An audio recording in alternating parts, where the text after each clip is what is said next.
Mid 20th century में अरब देशों और इजराइल के बीच पैलेस्टाइन को लेकर घमासान मचा हुआ था। उसी समय लिबिया के चिलचिलाती वीरान रेगिस्तानों में एक नौजवान लड़का मुअम्मर गद्दाफी अपने देश को वेस्टर्न इन्फ्लुएंस और मुनाकिस राजा इद्रिस से आजाद कर उस पर शासन करने का सपना लिए बड़ा हो रहा था। तब शायद ही किसी को ये पता रहा होगा कि गद्दाफी का यह सपना जल्दी ही उसे दुनिया के सबसे बड़े डिक्टेटर्स में से एक बनाने वाला था। गद्दाफी न केवल लिबिया में तख्ता पलट करके खुद लिबिया का रहनुमा बन बैठा, बल्कि सत्ता में आते ही उसने अकेले अपने दम पर ब्रिटेन और अमेरिका जैसी पावरफुल कंट्रीज को लिबिया से बाहर खदेड़ फेंका। अपने बेहतरीन कामों के बदौलत उसने अपने देश में विकास का ऐसा जलवा कायम किया कि एक ही झटके में उसने गरीब लिबिया को पर कैपिटा इनकम के मामले में ब्रिटेन और इटली जैसे डेवलप्ड कंट्रीज से भी आगे लाकर खड़ा कर दिया। लेकिन सत्ता के नशे में चूर गद्दाफी अय्याशी और तानाशाही में ऐसा पागल हुआ कि वो अपने ही देश के लोगों का खून का प्यासा बन गया। जिसने भी उसके विरोध में आवाज उठाई उसको अपनी जिंदगी से ही हाथ धोना पड़ गया। जहां धीरे धीरे लिबिया के लोगों के दिल में उसके लिए नफरत बढ़ने लगी और लोग उससे छुटकारा पाने के लिए सड़कों पर उतर आए, तो वही वेस्टर्न कंट्रीज की भी नफरत उसके लिए इस कदर बढ़ गई कि यूएस प्रेसिडेंट रोनाल्ड रीगन ने उसे मिडिल ईस्ट का पागल कुत्ता तक कह डाला। देखते देखते कभी एक रेवोल्यूशनरी रहा गद्दाफी सभी का दुश्मन बन गया और उसका अंत कुछ ऐसा हुआ कि लोग आज भी उसके आखिरी वक्त को याद करके सिहर उठते हैं। लेकिन उसके अंत की कहानी जानने से पहले हमें उसकी जिंदगी को शुरू से समझने की जरूरत है कि आखिर कैसे एक आम सा लड़का लिबिया का शासक बना और आखिर ऐसा क्या हुआ कि 40 से ज्यादा सालों तक लिबिया पर राज करने वाले दुनिया के सबसे बड़े तानाशाह गद्दाफी को अंत समय में अपने ही देश के लोगों से अपनी जान की भीख मांगने के लिए मजबूर होना पड़ा और क्यों अपने ही देशवासियों के हाथों उसका खात्मा हो गया। मुअम्मर गद्दाफी का जन्म 1942 में लिबिया के रेगिस्तानी इलाके कसर अबू हादी में हुआ था। उस समय लिबिया इटली के कब्जे में था। गद्दाफी का परिवार कदादफा ट्राइब से बिलोंग करता था, जिनका बकरी और ऊंट चराने का काम था। बेहद ही गरीब परिवार से होने के बावजूद गद्दाफी के पिता ने उसको खूब पढ़ाया लिखाया। गद्दाफी जिस स्कूल में पढ़ाई करता था वहाँ कुछ टीचर इजिप्ट के थे जो अक्सर स्टूडेंट्स को इजिप्शियन रेवोल्यूशन की कहानी सुनाया करते थे। गद्दाफी इन रेवोल्यूशन को सुनते हुए बड़ा हो रहा था और शायद यही कहानियाँ उसके मन में घर करने लगी थी। Egyptian president Gamal Abdel Nasser उन दिनों सभी अरबिक कंट्रीज का हीरो था और इस वजह से गद्दाफी भी नासिर के प्रभाव से दूर नहीं रह सका और नासिर को अपना आइडियल मानने लगा। स्कूल के समय से ही गद्दाफी ने पॉलिटिक्स में एंट्री कर अपना पॉलिटिकल करियर बनाना शुरू कर दिया। उन्हीं दिनों गद्दाफी ने फिलोसफी ऑफ द रेवोल्यूशन नाम की एक किताब पढ़ी जिसे नासिर ने लिखा था। ये किताब बेसिकली मिलिट्री कू के तरीकों को बताती थी। जाहिर था ये किताब गद्दाफी की फेवरेट बन गई। माना जाता है कि स्कूल में कई सारे टीचर्स बच्चों के पॉलिटिकल मूव्स को सपोर्ट करते थे और इसी वजह से गद्दाफी स्कूल के दिनों से ही सरकार के खिलाफ मूवमेंट चलाने लगे, जिसके कारण उन्हें 1961 में गवर्नमेंट एसेट्स को नुकसान पहुंचाने के जुर्म में परिवार सहित सेभा से बाहर निकाल दिया गया। जिसके बाद गद्दाफी मिस्राता चले गए और आगे की पढ़ाई वही से की। यहाँ उन्हें मिशेल अफलक, अब्राहम लिंकन, सुन यात्सेन और मुस्तफा केमल अतातुर्क जैसे बड़े नेताओं की बायोग्राफी पढ़ने का मौका मिला, जिससे उन्हें एक एडमिनिस्ट्रेटर के रूप में सत्ता चलाने की सीख मिली। पढ़ाई के दौरान उनके टीचर ने उन्हें सलाह दी थी कि किसी भी देश में क्रांति लाने के लिए सेना की सहायता बहुत जरूरी होती है। गद्दाफी की नजर भी लिबिया की सत्ता पर थी, जिसे वो अपने टीचर्स के कहे अनुसार सेना को अपना हथियार बनाकर हासिल करना चाहते थे। इसी कारण गद्दाफी ने सेना में भर्ती होकर 1963 में बेंगाजी के रॉयल मिलिट्री एकेडमी में मिलिट्री ट्रेनिंग लेना शुरू कर दिया। यहाँ लिबिया की मिलिट्री को ब्रिटिश आर्मी द्वारा ट्रेन किया जाता था, इसलिए गद्दाफी को यहाँ कुछ खास मन नहीं लग रहा था, क्योंकि वो ब्रिटिशर्स को अपॉर्चुनिस्ट और इम्पीरियलिस्ट मानते थे। वो ब्रिटिशर्स के इस कदर खिलाफ थे कि उन्होंने अंग्रेजी सीखने तक से मना कर दिया था। साथ ही उन्होंने कई ब्रिटिश ऑफिसर्स के साथ कई बार बदसलूकी भी की, जिस कारण उन्हें फाइनल एग्जाम में फेल कर दिया गया। लेकिन उन्होंने यहाँ भी प्रदर्शन का कोई मौका अपने हाथों से जाने नहीं दिया और अपने साथी कैडेट्स के साथ मिलकर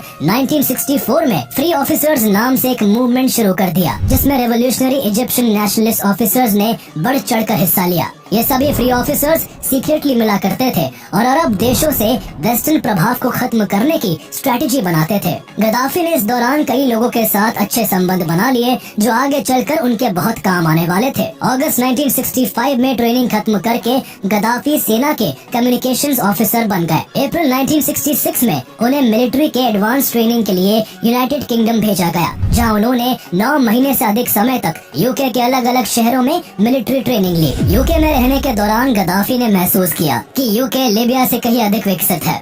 लीबिया को भी इसी तरह विकसित देश बनाने का सपना लिए गद्दाफी वापस लीबिया लौट आए और सेना में रहते हुए कई शानदार उपलब्धियां हासिल की। कुछ वक्त बाद गद्दाफी उस गुट के साथ भी छुपकर काम करने लगे जो इड्रिस को सत्ता से उखाड़ फेंकने के लिए प्लानिंग कर रही थी। उन दिनों इड्रिस की सरकार पूरे लीबिया में काफी अनपॉपुलर हो चुकी थी। हर कोई अब मोनार्की से छुटकारा चाहता था।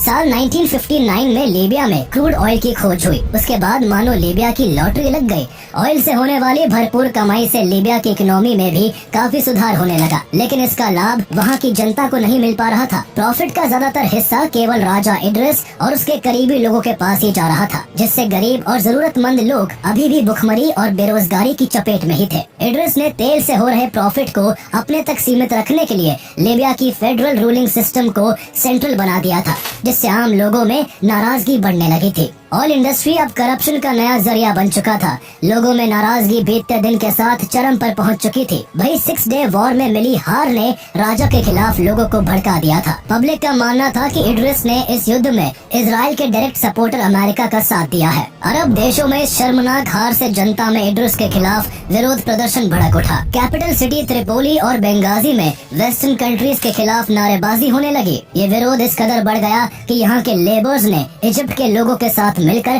कई ऑयल टर्मिनल्स को बंद करवा दिया। प्रोटेस्ट के बीच 1969 के शुरुआती महीनों में लीबिया में तख्ता पलट की अफवाहें जोर पकड़ने लगी थी। अमेरिकन खुफिया एजेंसी CIA इड्रिस की सत्ता को बचाने का भरपूर प्रयास कर रही थी, लेकिन छुपकर काम कर रहे गद्दाफी पर उनका ध्यान नहीं था। एक तरफ शेली ब्रदर्स ने इड्रिस की नाक में दम कर रखा था, तो दूसरी तरफ गद्दाफी चुपके से सत्ता तक पहुँचने के लिए अपने लिए रास्ता बनाने में जुटे हुए थे। शेली ब्रदर्स के पिता इड्रिस के लिए काम किया करते थे, लेकिन उन्हें इड्रिस के लोगों ने ही मार दिया था। तभी से दोनों भाई राजा से बदला लेना चाहते थे। उन्होंने इस घटना पर रिएक्ट करने के बजाय वो राजा के करीब आने लगे। कुछ ही समय में अब्दुल अजीज शेली लीबियन आर्मी के चीफ ऑफ स्टाफ बन चुके थे, तो वही उमर शेली रॉयल एडवाइजर बन गए होते हैं। 1969 के मिड से ही शेली ब्रदर्स द्वारा तख्ता पलट की अफवाहें जोर पकड़ने लगी। इस समय इड्रिस मेडिकल ट्रीटमेंट के लिए टर्की और ग्रीस गए हुए थे।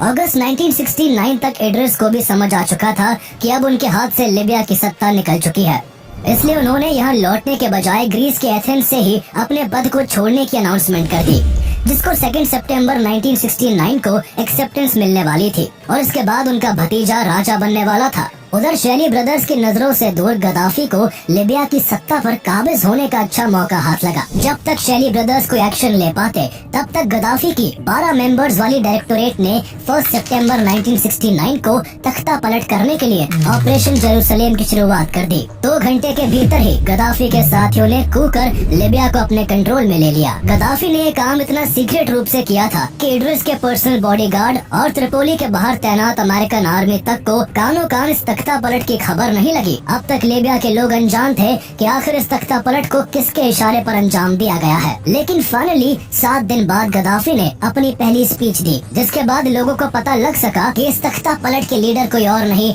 बल्कि खुद मुअम्मर गद्दाफी है। गद्दाफी के भाषण के बाद लीबिया की जनता ने भी इस तख्ता पलट का स्वागत किया और अपने नेता के रूप में उन्हें एक्सेप्ट कर लिया।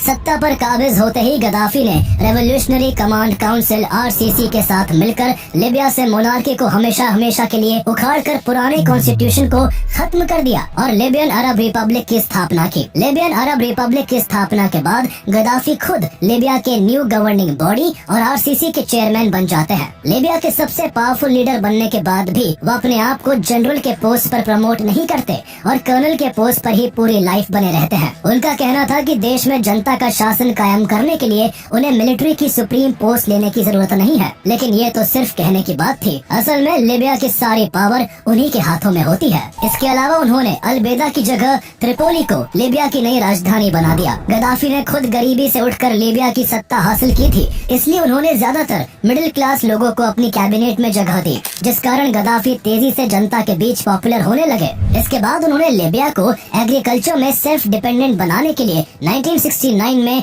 ग्रीन रेवोल्यूशन की शुरुआत की, जिसका जल्द ही लीबिया में असर दिखने लगा और लीबिया का किसान जो हमेशा लॉस में रहता था उसे अब प्रॉफिट होने लगा। लीबिया की इकोनॉमी मेनली ऑयल पर डिपेंडेंट थी, जहां अब भी भारी मात्रा में करप्शन हो रहा था। गद्दाफी ने ऑयल रिसोर्सेज को एक एक करके ठीक करना शुरू किया और इससे होने वाले प्रॉफिट का ज्यादातर हिस्सा जनता को दिलाने के लिए मल्टीपल लॉ बनाए। इसी लॉ के चलते अक्टूबर 1969 में गद्दाफी ने फॉरेन कंपनीज के साथ चल रही करंट ट्रेड टर्म्स को अनफेयर बताते हुए लीबियन ऑयल इंडस्ट्री में काम कर रही सभी फॉरेन कंपनीज को नेशनलाइज कर क्रूड ऑयल के प्राइसेस को बढ़ा दिया। गद्दाफी के इस डिसीजन को ओपेक में शामिल दूसरे देशों ने भी फॉलो कर अपने अपने देशों में क्रूड ऑयल के प्राइस बढ़ा दिए। गद्दाफी का ये फैसला मास्टर स्ट्रोक साबित हुआ और केवल कुछ सालों में लीबिया की per capita income 11,000 US dollars तक पहुंच गई, जिससे लीबियाई लोगों की लाइफस्टाइल में काफी सुधार होने लगा। उस समय लीबिया की डेवलपमेंट की गति कुछ इस कदर तेज हो गई थी कि लीबिया ने पर कैपिटा इनकम के मामले में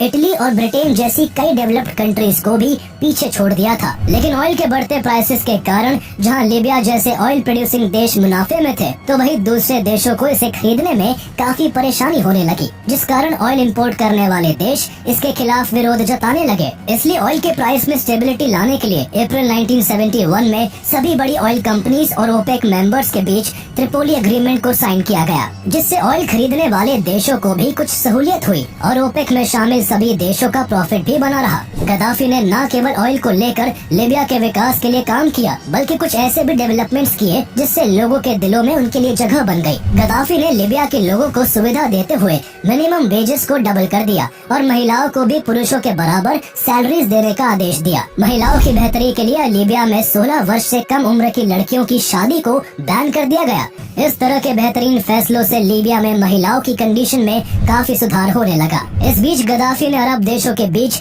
यूनिटी एंड कोऑपरेशन को बढ़ाने के लिए इजिप्ट से बात करना शुरू की। गद्दाफी का यह प्रपोजल इजिप्ट के अब्दुल नासिर को बहुत पसंद आया और इन सब में दोनों को सूडान का भी साथ मिला। इसके बाद लीबिया, इजिप्ट और सूडान ने मिलकर ट्रिपोली चार्टर पर साइन किया और अरब रेवोल्यूशनरी फ्रंट का फॉर्मेशन किया गया। इससे अरब कंट्रीज एक दूसरे के खिलाफ हो रहे अन्याय के लिए आवाज उठाने लगे। इन सब में गद्दाफी की बड़ी भूमिका थी, लेकिन तेजी के साथ उनकी बढ़ती पॉपुलैरिटी उनके दुश्मनों को बिल्कुल भी रास नहीं आ रही थी। इसलिए कई बार गद्दाफी को सत्ता से हटाने की नाकाम कोशिश की गई, लेकिन गद्दाफी ने एक एक करके उन सभी की हत्या करवाकर उन्हें अपने रास्ते से हटा दिया। कई लोगों को गद्दाफी के खिलाफ साजिश करने के आरोप में सरेआम फांसी दे दी गई। गद्दाफी यही नहीं रुका, बल्कि उसने लीबिया में बसे इटली के सिटीजन्स और यहूदियों को भी लीबिया से बाहर निकाल दिया। गद्दाफी के इस तानाशाही रवैये ने लीबिया के लाखों लोगों को उसका घोर विरोधी बना दिया था। लेकिन सभी विरोधों से बेफिक्र होकर गद्दाफी ने एक और तानाशाही फैसला लेते हुए लीबिया में शरिया लॉ इम्पोज कर दिया और वहाँ की हर एक चीज और हर एक गतिविधि पर अपना कंट्रोल जमा लिया। उस समय लीबिया के अंदर ब्रिटेन और यूएसए ने कई मिलिट्री बेस बना रखे थे और गद्दाफी अपने देश में वेस्टर्न कंट्रीज के इन्फ्लुएंस को बिल्कुल भी देखना पसंद नहीं करते थे। इसलिए उन्होंने ब्रिटेन और अमेरिका के मिलिट्री बेस को लीबिया से जबरदस्ती हटवा दिया, जिस कारण ब्रिटेन और अमेरिका गद्दाफी के कट्टर दुश्मन बन गए। आगे चलकर ये दुश्मनी की नींव एक न एक दिन गद्दाफी की जड़ों को हिलाने वाली थी। लेकिन इन सभी बातों से बेपरवाह गद्दाफी अपने तरीके से अपने शासन को चलाने में लगा रहा। गद्दाफी ने लीबिया की सत्ता संभालने के वक्त पब्लिक से डेवलपमेंट के बड़े बड़े वादे किए थे और कहीं न कहीं सब कुछ ठीक ठाक चल ही रहा था। लेकिन तभी खुद अपने कामों से सेटिस्फाई नहीं होने का कारण बताकर गद्दाफी सितंबर 1971 में सबको सरप्राइज करते हुए अचानक अपनी पोस्ट से रिजाइन कर देते हैं। लेकिन लोग कुछ समझ पाते कि तभी केवल एक महीने के अंदर ही गद्दाफी ने दोबारा गद्दी संभाल ली। दोबारा सत्ता में आने के बाद गद्दाफी ने देश में डेवलपमेंट करने के लिए लिए कई रिफॉर्म्स किए और लीबिया को सेल्फ रिलायंट बनाने के लिए एग्रीकल्चरल लैंड बढ़ाने पर जोर दिया। दरअसल लीबिया का 90 से 95% एरिया डेजर्ट है, जिस कारण वहाँ हमेशा पानी और खेती की परेशानी रही है। गद्दाफी किसी तरह पानी के सप्लाई को बढ़ा के एग्रीकल्चरल लैंड को बढ़ाना चाहते थे। इसी कोशिश में उन्होंने आगे चलकर the great man made river project के तहत हजारों किलोमीटर की पाइपलाइन के थ्रू लीबिया के कई इलाकों तक पानी पहुंचाने का काम किया। यह अभी तक का वर्ल्ड्स लार्जेस्ट इरिगेशन प्रोजेक्ट है, जिसके चलते अजदाबिया जैसे लीबिया के कई शहरों तक पहली बार पानी पहुंच सका। गद्दाफी के इस अल्टीमेट प्रोजेक्ट की वजह से लीबिया की काफी डोमेस्टिक ग्रोथ हुई और उसकी डिपेंडेंसी विदेशी देशों से काफी कम हो सकी। लेकिन लीबिया सिर्फ पानी और उपजाऊ जमीन के मामले में ही नहीं पिछड़ा हुआ था, बल्कि उस समय लीबिया मलेरिया, ट्यूबरकुलोसिस और ट्रैकोमा जैसी गंभीर और जानलेवा बीमारियों से भी जूझ रहा था। इसलिए गद्दाफी ने हेल्थ सेक्टर में भी भारी इन्वेस्टमेंट किया। यहाँ जिन लोगों के पास रहने के लिए घर नहीं था, उन्हें पक्का मकान बना कर दिया गया। कई स्कूल्स और यूनिवर्सिटीज खोले गए और उनमें सभी के लिए फ्री ऑफ कॉस्ट एजुकेशन देने की व्यवस्था की गई। इन इनिशियल सोशल रिफॉर्म से लीबिया के डेवलपमेंट में 4 चांद लग गए, जो केवल गद्दाफी के सही फैसले लेने और उनकी शानदार नीतियों की बदौलत ही संभव हो पाया। लेकिन गद्दाफी जहां एक तरफ लीबिया में डेवलपमेंट के काम कर रहे थे, तो वहीं दूसरी ओर उन्होंने कई कंट्रोवर्शियल डिसीजंस भी लिए, जिसने उन्हें जनता का विरोधी बना दिया। उन्होंने 1972 में लेबर स्ट्राइक को इलीगल डिक्लेयर कर कुछ न्यूज़पेपर्स को भी बैन कर दिया। इसके अलावा वहाँ शराब पीना, नाइट क्लब जाना और चर्चेज में प्रेयर करना सब बंद करवा दिया गया और ट्रेडिशनल लीबियन कपड़े पहनना कंपलसरी कर दिया गया। साथ ही लीबिया की ऑफिशियल लैंग्वेज अराबिक कर दी गई और बाकी सभी लैंग्वेजेस को बैन करवा दिया। उनके इस तानाशाही रवैये से वहाँ की जनता को काफी दिक्कतें होने लगी थी। इस तरह गद्दाफी ने लीबिया को तो पूरी तरह से अपने कंट्रोल में ले लिया था, लेकिन साथ ही अब वो पड़ोसी देशों के मामलों में भी इंटरफेरेंस करने लगा था। उसकी नजर अरब और अफ्रीकन कंट्रीज के अलावा अब इजराइल पर भी थी। दरअसल जब गद्दाफी अपनी पढ़ाई पूरी कर रहा था, उस दौरान इजराइल अकेले ही अरब कंट्रीज को 3 बार शिकस्त दे चुका था। इसलिए गद्दाफी इजराइल से बहुत नफरत करता था और अरब कंट्रीज के साथ मिलकर उसके खिलाफ एक और जंग छेड़ना चाहता था। इसके लिए वो अरब के कई नेताओं से बात करके इजराइल पर अटैक करने की प्लानिंग भी करने लगा था। लेकिन उस समय तक इजराइल काफी मजबूत हो चुका था और अब उसके साथ अमेरिका भी आ चुका था। लेकिन इन सब से बेफिक्र गद्दाफी इजराइल से दुश्मनी निकालने का एक भी मौका हाथ से जाने नहीं देता था। इस नफरत में वो इजराइल के अगेंस्ट काम करने वाले कुछ टेररिस्ट ग्रुप्स को फंडिंग भी करने लगा। जून 1972 में उन्हें ट्रेन करने के लिए लीबिया में एक सेंटर भी बनाया गया। इस दौरान उन्होंने टेररिस्ट ग्रुप ब्लैक सितंबर को इजराइल के खिलाफ इस्तेमाल करने के लिए फंडिंग भी की। आगे चलकर इसी ग्रुप के 8 मेंबर्स ने 1972 में हुए म्यूनिक ओलंपिक्स में 11 इजरायली एथलीट्स को मार गिराया। बाद में पुलिस की कार्रवाई में जब इस हमले को अंजाम देने वाले टेररिस्ट मारे गए, तो गद्दाफी ने उनकी डेड बॉडीज को लीबिया लाकर हीरोज की तरह उनका अंतिम संस्कार किया। गद्दाफी के इस कंट्रोवर्शियल डिसीजन के कारण उसकी इमेज धीरे धीरे पूरी दुनिया में खराब होने लगी। लेकिन अपनी आलोचनाओं से बेफिक्र गद्दाफी अपनी ही धुन में सवार थे। लीबिया में अपनी बढ़ती पॉपुलैरिटी को देखते हुए जून 1973 में उन्होंने एक अलग थ्योरी प्रपोज की, जिसे थर्ड इंटरनेशनल थ्योरी नाम दिया गया, जिसके तहत उन्होंने अमेरिका के कैपिटलिज्म और सोवियत यूनियन के मार्क्सिस्ट लेनिनिस्ट थ्योरी को नकार दिया। गद्दाफी ने इस दौरान ग्रीन बुक नाम की एक बुक लिखी, जिसमें उनके हिसाब से पूरी दुनिया में शासन चलाने के तौर तरीके बताए गए। इस बुक को लीबिया में सभी लोगों को पढ़ने के लिए मैंडेटरी कर दिया गया, जिससे उन्हें अपने देश में ही भारी क्रिटिसिज्म का सामना करना पड़ा। इस किताब में बताई हुई थ्योरी के सहारे वो एक पैन अरब स्टेट को एस्टैब्लिश कर एक इस्लामिक वर्ल्ड बनाना चाहते थे। उन्होंने अपनी बुक में लीबिया के लिए जमहूरिया की शुरुआत करने की बात की, जिसका अर्थ था जनता द्वारा शासन। इस दौरान उन्होंने सालों से चले आ रहे इस्लामिक इंटरप्रिटेशन को गलत माना और हदीस को भी एक्सेप्ट करने से नकार दिया। उनके इस कदम से उनके देश के ही मौलवी उनके दुश्मन बन गए और उनकी कड़ी आलोचना करने लगे। लेकिन गद्दाफी को किसी के भी विरोध से कोई फर्क नहीं पड़ता था। जो भी उनकी थ्योरी और उनके द्वारा लिखी बुक को मानने से इनकार करता, उन्हें कोड़े की मार सहनी पड़ती। गद्दाफी की मनमानी इस कदर बढ़ने लगी कि उन्होंने 1975 में फॉरेन ट्रेड पर गवर्नमेंट की मोनोपोली डिक्लेयर कर दी, जिस कारण देश का बिजनेस क्लास गद्दाफी से नाराज हो गया। जहां बिजनेस क्लास भी गद्दाफी के अगेंस्ट हो गया होता है, तो वहीं 1 साल पहले गद्दाफी की सरकार पर सिविलियन अटैक हो चुका था, जिसमें आर्मी बिल्डिंग्स को निशाना बनाते हुए कई बॉम्ब ब्लास्ट किए गए थे, जिस कारण कई सैनिकों की जान चली गई थी। लीबियन आर्मी जब इस पब्लिक रिवोल्ट को दबा नहीं पाई, तो गद्दाफी काफी गुस्सा गए और सितंबर 1975 में आर्मी के लगभग 200 सीनियर ऑफिसर्स को अरेस्ट करवाकर जेल में बंद करवा दिया गया। साथ ही यूथ के लिए नेशनल ड्यूटी निभाना मैंडेटरी कर दिया गया। जब दो स्टूडेंट्स ने इसका विरोध किया तो जनवरी 1977 में कई मिलिट्री ऑफिसर्स के साथ उन्हें भी पब्लिकली फांसी दे दी गई। अब गद्दाफी पूरी तरह से तानाशाही करने पर उतर चुका था। वो अपने ऑर्डर को जबरदस्ती मनवा रहा था, जिस कारण अब पूरे लीबिया में उसके पॉलिसीज के खिलाफ कोई आवाज नहीं उठा पा रहा था। वो जानबूझकर अपने विरोधियों को पब्लिकली मरवाता ताकि लोग उस मौत के मंजर को देखें और उनके अंदर खौफ बैठ जाए। उसकी इस तानाशाही से जहां जनता में अंदर ही अंदर नाराजगी बढ़ने लगी थी, तो वही उसके साथ काम करने वाले कुछ सहयोगी भी उसके खिलाफ हो गए और उसे सत्ता से हटाने के लिए कई तरह की साजिश रचने लगे। आरसीसी के मेंबर उमर मोहाइशी अपने दो साथियों बशीर सागिर अल हवादी और अवध अली हमजा के साथ मिलकर गद्दाफी को सत्ता से उखाड़ फेंकने की प्लानिंग शुरू कर चुके थे। लेकिन बीच में ही गद्दाफी को उनकी इस प्लानिंग की खबर लग गई, जिसके बाद उमर मोहाइशी ट्यूनीशिया भाग गए, जबकि उसके दो साथियों को पकड़कर मार्च 1976 में फांसी दे दी गई। आरसीसी के अंदर अपने खिलाफ उठे इस विरोध से गद्दाफी सतर्क हो गया और मार्च 1977 में आरसीसी को हमेशा के लिए बंद कर दिया। गद्दाफी की बढ़ती मनमानी के कारण देश में चल रही डेवलपमेंट पर ब्रेक सा लग गया और 1980 आते आते लीबिया इकोनॉमिक क्राइसिस से जूझने लगा। हालत इतनी खराब हो गई कि लीबिया विदेशी कर्ज के बोझ तले दब चुका था, जिस कारण लीबिया में अनएम्प्लॉयमेंट और पॉवर्टी तेजी से बढ़ती चली जा रही थी। ऐसे में गद्दाफी अपने देश की समस्याओं को सुलझाने के बजाय विदेशी मामलों में ज्यादा इंटरेस्ट ले रहे थे, जिसका कॉन्सिक्वेंसेस भी जल्द ही देखने को मिला। 9 अफ्रीकी देशों ने गद्दाफी के इस इंटरफेरेंस से परेशान होकर लीबिया से अपने डिप्लोमेटिक रिलेशन खत्म कर दिए। इस दौरान गद्दाफी पर अमेरिका, यूरोप और मिडिल ईस्ट में बसे अपने क्रिटिक्स और दुश्मनों को मारने के लिए पैसे देकर प्रोफेशनल किलर रखने का आरोप भी लगने लगा। गद्दाफी पर अमेरिकन प्रेसिडेंट रीगन पर भी अटैक करवाने का आरोप लगा, जिसमें रीगन तो बच गए, लेकिन गद्दाफी के खिलाफ अमेरिका ने कई एक्शंस लिए। इसके कुछ वक्त बाद पेरिस में American military officer Charles R Ray और इजरायली डिप्लोमेट याकूब बर्सिमांटोव की हत्या हो गई। अमेरिका ने इस हत्या के लिए गद्दाफी को जिम्मेदार मानते हुए लीबिया पर कई प्रतिबंध लगा दिए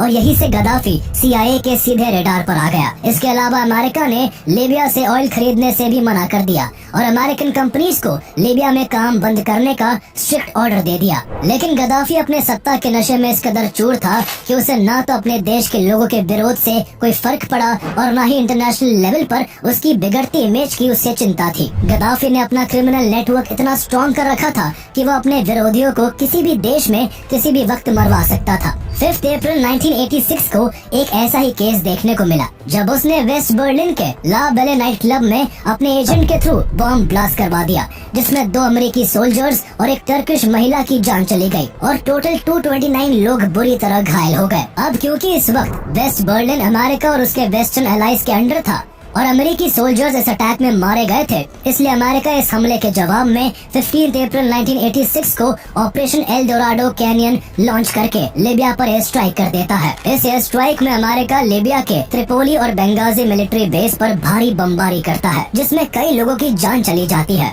इस हमले में गद्दाफी के घर को भी निशाना बनाया गया था, जिसमें गद्दाफी को तो कोई नुकसान नहीं पहुंचा, लेकिन उनके 2 बेटे बुरी तरह से घायल हो गए और उनकी गोद ली हुई बेटी हैना की मौत हो गई। अमेरिका के इन हमलों के बाद गद्दाफी कुछ ज्यादा ही अलर्ट हो गया था और अपनी सुरक्षा के लिए वो अजीब तरीके आजमाने लगा था। अब गद्दाफी जब भी कोई फॉरेन ट्रिप पर जाता तो होटल में वो अपने साथ ले जाई गई चादरें बिछवाता, अपने हेल्थ चेकअप के लिए यूक्रेन से नर्सेज मंगवाता और हर चीज की पुख्ता जांच के बाद ही उसका इस्तेमाल करता। इसके अलावा गद्दाफी एक बहुत बड़ा अटेंशन सीकर था, जो अटेंशन पाने के लिए कुछ भी कर सकता था। हर विदेशी दौरे पर उसकी पोशाक और वेशभूषा अलग और अजीबोगरीब तरीके की होती थी, जिसे कोई पसंद करे या ना करे, लेकिन नजरअंदाज नहीं कर सकता था। इसके अलावा वो हर दौरे पर फीमेल बॉडीगार्ड्स के साथ जाता और हर वक्त उसके आसपास 30 फीमेल बॉडीगार्ड्स मौजूद रहती थी। वेस्टर्न मीडिया ने उसके इन फीमेल गार्ड्स को अमेजोनियन गार्ड्स का नाम दिया हुआ था, जिसकी फॉर्मेशन उसने अर्ली 1970s में ही कर दी थी। इस तरह गद्दाफी दुनिया को जताता था कि वो महिलाओं का बहुत बड़ा हितैषी है और उन्हें एम्प्लॉयमेंट और इक्वलिटी देता है, लेकिन असलियत कुछ और ही थी। वो दुनिया को दिखाने के लिए इन फीमेल बॉडीगार्ड्स के साथ घूमता फिरता और फिर बाद में वो उनके साथ यौन शोषण करता, उन्हें तड़पाता और जलील करता। उसकी कई फीमेल बॉडीगार्ड्स ने बताया कि वो एक साथ कई महिलाओं के साथ ज्यादती करता था और जब उसका मन भर जाता तो वो उन्हें किसी चीज की तरह इस्तेमाल करके फेंक देता। जहाँ गद्दाफी का ये खौफनाक किरदार महिलाओं के शोषण के लिए जिम्मेदार था, तो वही वो देश विदेश में आतंकी गतिविधियों को भी अंजाम देने से बाज नहीं आ रहा था। उसने चैड, पैलेस्टाइन, लेबनान और आयरलैंड जैसे देशों में आतंक फैलाने का काम किया और इस काम में उसने दुनिया भर के टेररिस्ट ग्रुप्स की फंडिंग की, उन्हें रहने के लिए लीबिया में पनाह दी और लड़ने के लिए हथियार मुहैया कराए। गद्दाफी ने सेंट्रल अफ्रीकन कंट्री चैड में चल रहे सिविल वॉर में अपनी सेना भी भेजी, जहां फ्रांस चैड गवर्नमेंट को सपोर्ट कर रहा था, तो दूसरी तरफ गद्दाफी रेबेलियन ग्रुप को सपोर्ट करता है। गद्दाफी द्वारा चैड में सेना भेजने से फ्रांस गुस्से से भर गया और फरवरी 1986 में लीबिया के खिलाफ ऑपरेशन एपिवियर शुरू कर दिया। इससे चैड को बदला लेने का अच्छा मौका हाथ लगा और उसने लीबिया के मिलिट्री बेस को निशाना बनाना शुरू कर दिया। इसके बदले में लीबियन आर्मी भी जवाबी कार्रवाई करने लगी, जो जल्द ही टोयोटा वॉर में बदल गई। इस वॉर में लीबिया फ्रांस से बुरी तरह से हारा और फ्रांस ने उसे चैड से बाहर निकलने पर मजबूर कर दिया। इसके बाद 1987 में लीबिया और चैड ने सीज फायर साइन किया और टोयोटा वॉर का अंत हो गया। लेकिन इस वॉर में मिली हार के बाद गद्दाफी को अपने ही घर में भारी फजीहत झेलनी पड़ी और इंटरनेशनल लेवल पर भी उसे लोग लाइटली लेने लगे। इसके आगे के कुछ सालों में ऐसा बहुत कुछ हुआ जिससे वेस्टर्न कंट्रीज और गद्दाफी के बीच कड़वाहट बढ़ती चली गई और इस कड़वाहट ने धीरे धीरे दुश्मनी का रूप ले लिया। दिसंबर 1988 में लंदन से पैन एम फ्लाइट 103 न्यूयॉर्क जा रही थी, जिसमें अचानक से स्कॉटलैंड के लॉकरबी में जोरदार धमाका हुआ और प्लेन कई टुकड़ों में टूटकर बिखर गया। फ्लाइट में सवार 243 पैसेंजर सहित 16 क्रू मेंबर्स की जान चली गई। इस फ्लाइट में 21 देशों के नागरिक यात्रा कर रहे थे, जिसमें से 190 अमेरिकन होते हैं। मरने वालों में केवल फ्लाइट में मौजूद लोग नहीं थे, बल्कि ग्राउंड पर मौजूद 11 लोगों ने भी इस धमाके की वजह से जान गंवा दी थी। बाद में की गई इन्वेस्टिगेशन में इसमें लीबिया का हाथ पाया गया। इस घटना के बाद American president Ronald Reagan Gaddafi से इतने नाराज हुए कि उन्होंने गद्दाफी को मिडिल ईस्ट का मैड डॉग तक कह डाला। इसके एक साल बाद ही 19 सितंबर 1989 को कोंगो के ब्राज़ाविले से पेरिस जा रही UTA फ्लाइट 772 को बम विस्फोट करके उड़ा दिया जाता है, जिससे फ्लाइट में सवार 156 पैसेंजर्स और 14 क्रू मेंबर्स मारे जाते हैं। इस घटना में भी फ्रांस ने गद्दाफी को दोषी माना। एक साल के भीतर ही इन दो बड़े प्लेन बम विस्फोट में नाम आने से गद्दाफी लोगों की नजरों में विलेन बन गए थे। नवंबर 1991 में पैन एम फ्लाइट 103 की घटना में शामिल सभी आरोपियों को ब्रिटेन में लीबिया से ब्रिटेन भेजने की मांग की, तो गद्दाफी ने मॉन्ट्रियल कन्वेंशन का हवाला देकर उन्हें सौंपने से इनकार कर दिया। इस घटना के बाद वेस्टर्न कंट्रीज लीबिया के खिलाफ मोबिलाइज होने लगी और 1992 में यूएन में रेजोल्यूशन 748 पास करवाकर लीबिया पर कई इकोनॉमिक सैंक्शंस लगा दिए गए, जिससे लीबिया की इकोनॉमिक कंडीशन काफी खराब हो गई। अब वेस्टर्न कंट्रीज किसी भी तरह गद्दाफी को लीबिया की सत्ता से हटाना चाहती थी और इसी कोशिश में CIA ने अक्टूबर 1993 में कुछ लोकल ग्रुप्स की मदद करके लीबिया में तख्ता पलट करने की कोशिश की, लेकिन गद्दाफी के खिलाफ उनकी एक कोशिश सफल नहीं हो सकी। गद्दाफी बहुत शातिर तानाशाह था, उसे हर हाल में सत्ता में बने रहना आता था। पावर के लिए वो कभी भी किसी का भी खात्मा कर सकता था। 1990 के दशक में उसने अरब और वेस्टर्न कंट्रीज में अपने विरोधियों को खत्म करने की एक मुहिम चालू की, जिसके चलते कई पॉलिटिकल लीडर्स और जर्नलिस्ट मारे गए। इनमें से ही एक वाकया साल 1993 में former Libyan foreign minister Mansour al Kikhia के साथ घटता है, जो गद्दाफी के बहुत बड़े आलोचक थे। गद्दाफी के टेरर के चलते 1980 से ही वो लीबिया छोड़कर अमेरिका में रह रहे थे और 1993 में अरब ह्यूमन राइट ऑर्गेनाइजेशन की मीटिंग के लिए इजिप्ट आए हुए थे। इसी दौरान उन्हें उनके होटल के कमरे से गद्दाफी के एजेंट्स द्वारा किडनैप कर मार डाला गया और उनकी डेड बॉडी को दशकों तक फ्रीजर में स्टोर करके रखा गया। उनकी बॉडी को 19 साल बाद 2012 में गद्दाफी के मरने के बाद रिकवर किया जा सका। गद्दाफी के जुल्म की कहानी अभी रुकी नहीं थी। 3 साल बाद 1996 में गद्दाफी कुछ ऐसा करता है जिससे पूरा लीबिया थर्रा उठता है और पूरी दुनिया की नजरों में विलेन बना हुआ गद्दाफी अपने देश के लोगों का भी दुश्मन बन जाता है। दरअसल 1996 में त्रिपोली की एक जेल में कैदियों ने भागने का प्लान बनाया हुआ था, पर उन्हें भागते समय ही पकड़ लिया गया। इस बीच गार्ड्स के साथ लड़ते हुए कई कैदी घायल हो गए, जिस कारण उन्हें अस्पताल में भर्ती करवाया गया, पर वो ना दोबारा कभी घर लौट सके और ना ही जेल। बाकी बचे कैदियों पर 2 घंटे तक गोलियां बरसाई गई, जिसमें 1200 से भी अधिक कैदी मारे गए, जिनकी लाशों को उनके परिवार तक को नहीं दिया गया और उन्हें उसी जेल में दफना दिया गया। अपने ही देश के कैदियों के साथ की गई इस तरह की निर्दयता ने गद्दाफी के खौफनाक चेहरे को उजागर कर दिया था। इसके अगले ही साल गद्दाफी अफ्रीका कॉन्टिनेंट के विजिट पर गए। एक समय पर साउथ अफ्रीका में काले और गोरे के बीच डिस्क्रिमिनेशन फैला हुआ था। उस समय इन सबको दूर करने में गद्दाफी ने नेल्सन मंडेला की खूब मदद की थी। तभी से दोनों के बीच गहरी दोस्ती थी। 1997 में जब गद्दाफी अफ्रीकी दौरे पर गए तो उन्हें रंग भेद के खिलाफ आवाज उठाने के लिए नेल्सन मंडेला ने the order of good hope की उपाधि से सम्मानित किया। 1999 में उन्हीं के प्रयासों से अफ्रीकन यूनियन की एस्टैब्लिशमेंट हो सकी, जिससे अफ्रीकी देश अपने हक के लिए एक साथ आवाज उठा सकते थे। गद्दाफी अक्सर कुछ ऐसा किया करते थे जिससे उनकी खबर बन ही जाया करती थी। 2003 में गद्दाफी सऊदी अरेबिया के प्रिंस अब्दुल्ला के साथ पब्लिकली झगड़ा कर एक बार फिर चर्चा में आ गए। उनके झगड़े के 2 हफ्ते बाद ही प्रिंस अब्दुल्ला पर जानलेवा हमला हुआ, जिसमें प्रिंस अब्दुल्ला की जान तो बच गई, लेकिन गद्दाफी को इसके लिए दोषी माना गया। दुनिया भर में अपनी बढ़ती दुश्मनी और बदनामी ने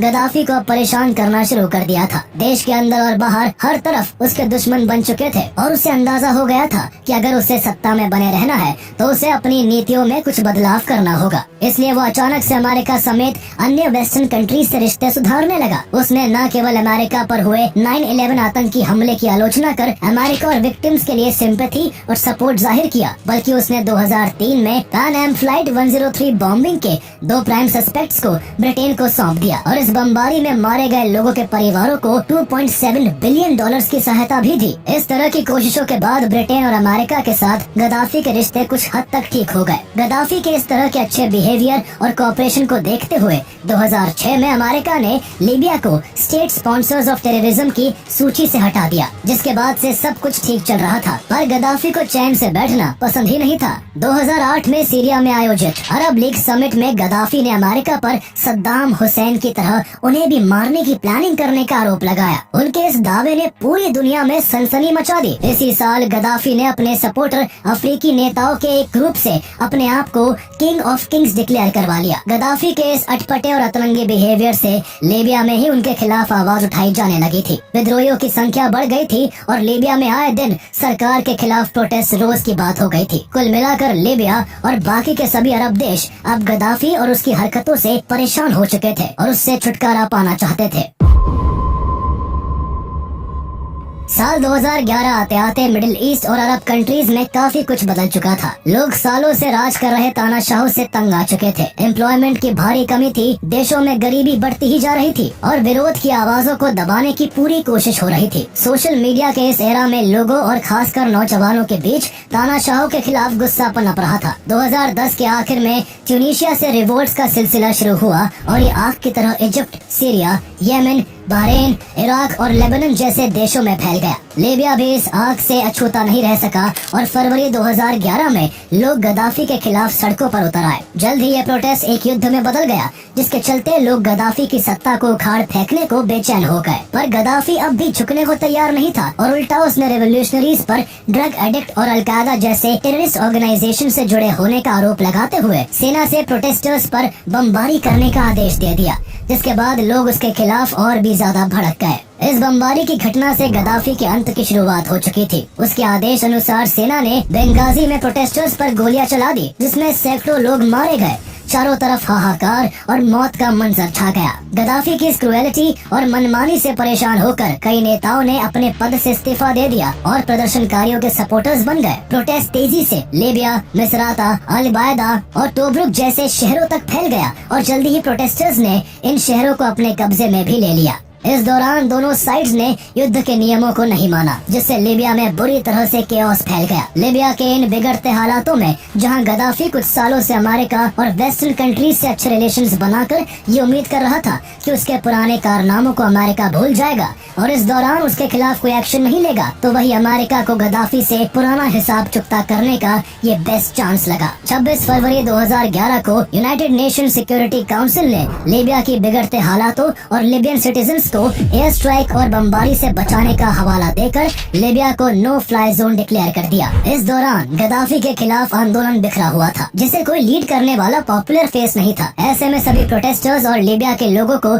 एक साथ जोड़कर चलने के लिए एक पॉलिटिकल फेस के तौर पर 27 फरवरी 2011 को नेशनल ट्रांजिशनल काउंसिल (NTC) का फॉर्मेशन होता है। NTC को लीड करने वाले लोग गद्दाफी के ओपोनेंट्स, कुछ बड़े बिजनेसमैन, कई गद्दाफी के एक्स ऑफिसर्स और कई ट्राइबल लीडर्स होते हैं। फॉर्मेशन के कुछ दिन बाद ही NTC काउंसिल को नेशनल और इंटरनेशनल लेवल पर रिकॉग्निशन मिलने लगी, जिसके चलते सारे प्रोटेस्ट उसी के अंडर होने लगे और इसे नेटो का सपोर्ट भी मिलने लगा। इसके बाद 31 मार्च 2011 को नेटो की सेना ने लीबिया में नागरिकों को बचाने का हवाला देकर लीबिया के कई मिलिट्री बेस पर हवाई हमले शुरू कर दिए। इस एयर स्ट्राइक में गद्दाफी के परिवार को भी निशाना बनाया गया, जिसमें गद्दाफी के एक बेटे और 3 ग्रैंडसन्स की मौत हो गई। नेटो और वेस्टर्न कंट्रीज के खुले सपोर्ट के बाद प्रोटेस्टर्स को गद्दाफी के खिलाफ लड़ने में काफी मदद मिली, जिसके बाद प्रोटेस्ट से शुरू हुए ये रिवोल्ट जुलाई अगस्त आते आते सिविल वॉर में बदल चुका था। इस बढ़ते कॉन्फ्लिक्ट के बीच जून 2011 में इंटरनेशनल क्रिमिनल कोर्ट (ICC) ने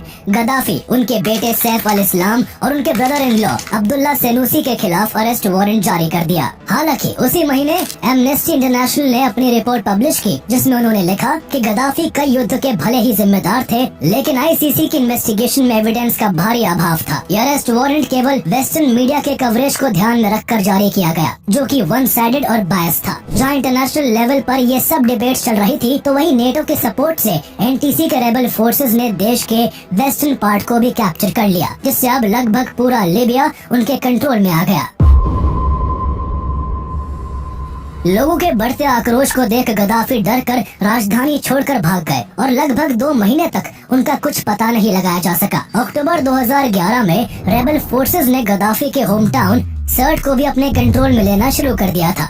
इसी सिलसिले में 20 अक्टूबर 2011 को प्रोटेस्टर्स ने सर्ट से गाड़ियों का एक बड़ा काफिला निकलते हुए देखा। इससे कुछ देर बाद फ्रेंच एयरफोर्स ने इस काफिले पर हमला कर दिया, जिसमें 2 लोगों की मौके पर मौत हो गई। मरने वाले लोगों में गद्दाफी का बेटा मुतासिम और लिबियन मिलिट्री हेड अबू बकर यूनुस जब्र थे। इस हमले में घायल हुए कुछ लोग अपनी जान बचाने के लिए करीब के सुअर पाइप में घुस गए और इन्हीं में से एक थे कर्नल गद्दाफी। कुछ देर बाद NTC के ट्रूप्स और प्रोटेस्टर्स ने इस पूरे इलाके को घेर लिया और इसी दौरान विरोधियों की नजर में गद्दाफी भी आ गए, जो सुअर पाइप में छुपे हुए थे। विद्रोह की शुरुआत में अपने विरोधियों को चूहा कहने वाले गद्दाफी को उसके अंत समय में चूहे की तरह सीवर से निकाला गया। विद्रोहियों ने गद्दाफी को पहले खूब घसीटा, जिस कारण गद्दाफी बुरी तरह से घायल हो गए और अपने जान बख्शने की गुहार लगाने लगे। वो खून से लथपथ थे और अपनी जान की भीख मांग रहे थे, पर अब बहुत देर हो चुकी थी। अब यहाँ उन पर रहम करने वाला कोई नहीं था। बहुत चोटिल कर देने के कुछ देर बाद प्रोटेस्टर्स ने उन्हें कई गोलियां मारी, जिससे उनकी मौके पर ही मौत हो गई। इस वक्त एक शख्स ने